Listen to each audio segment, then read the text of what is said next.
കാലത്തിനോട് നിരന്തരം കലഹിക്കുകയും പ്രതികരിക്കുകയും ചെയ്ത കാലാതീതനായ കവിയായിരുന്നു വയലാറെന്ന് ജയരാജ് വാര്യർ അഭിപ്രായപ്പെട്ടു. മനുഷ്യനു വേണ്ടി നിലകൊണ്ട കവിയായിരുന്നു വയലാർ.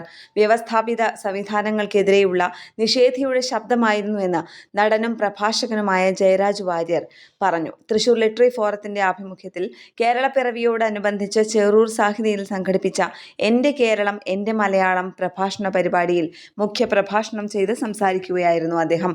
ന്യൂസ് റൂമുകൾ ജനാധിപത്യരഹിതമാകുന്ന കാലമാണിതെന്ന് പ്രശസ്ത മാധ്യമപ്രവർത്തകനും എഴുത്തുകാരനും വാഗ്മിയുമായ കെ രാജഗോപാൽ തുടർ പ്രഭാഷണത്തിൽ അഭിപ്രായപ്പെട്ടു. തൃശൂർ ലിറ്റററി ഫോറം പ്രസിഡന്റും എഴുത്തുകാരനുമായ കെ ഉണ്ണികൃഷ്ണൻ അധ്യക്ഷത വഹിച്ച ചടങ്ങിൽ സിനിമാ താരം രാകേഷ് ഉഷാർ മുഖ്യാതിഥിയായിരുന്നു. പരിപാടിയിൽ മുതിർന്ന മാധ്യമപ്രവർത്തകനും എഴുത്തുകാരനുമായ മോഹൻദാസ് പാറപ്പുറത്ത്, പ്രഭാഷകനായ പി വിനോദ്, രാജ്കുമാരി വിനോദ്, അപർണ ബാലകൃഷ്ണൻ എന്നിവരും സംസാരിച്ചു. എഴുത്തുകാരായ doctor S K Vasanthan, K Raghunathan, doctor Sebastian Joseph, Madhavikutty, Rajalakshmi Manazhi, Nafeesath Beevi എന്നിവരും പങ്കെടുത്തു. കേരള പ്രണാമം ന്യൂസ്, തൃശൂർ.